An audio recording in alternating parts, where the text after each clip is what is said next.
Comment un garçon dans la famille a connu l'expulsion et la précarité extrême autour du pont d'Akidja à Lagos a-t-il fini par devenir l'un des grands noms de l'immobilier nigérian? Pourquoi dans la même ville, des millions d'hommes se battent tous les jours sans jamais sortir de la survie? Et surtout, la question qu'on va se poser dans cette vidéo, c'est qu'est-ce qui sépare vraiment ceux qui restent sous le pont de ceux qui en sortent? Parce que la réponse que je vais te donner n'a rien à voir avec la chance et elle risque de te mettre face à un petit malaise.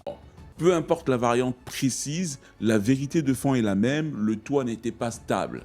Et quand le toit n'est plus stable, ta psychologie ne l'est plus non plus. Et c'est ça que beaucoup de gens ne comprennent pas quand ils parlent de pauvreté comme d'un chiffre abstrait.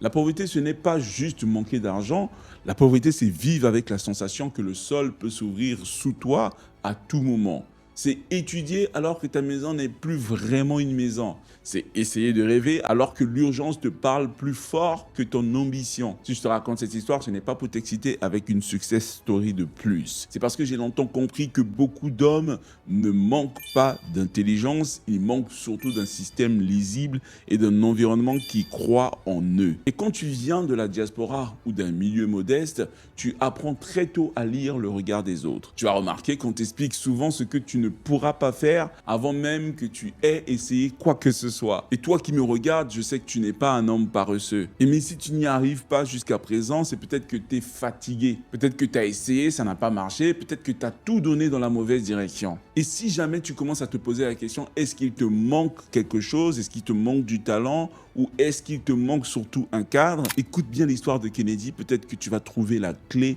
pour ton futur. Parce que l'histoire de Kennedy, elle commence à un moment où vraiment il se pose les mêmes questions que toi. Il ne roule pas sur l'or, il n'a pas des millions d'euros dans le compte en banque, il n'est pas dans une villa, il n'est pas dans un projet immobilier. Son histoire commence au point où la plupart d'entre nous, on aurait facilement accepté la lecture que le système a de nous. Lui, le monde le regardait avec mépris. Il aurait pu se dire, je ne suis qu'un pauvre, je ne suis rien. Et c'est vraiment à ce moment-là que beaucoup de trajectoires meurent et que la sienne aussi aurait pu mourir avant même d'avoir commencé.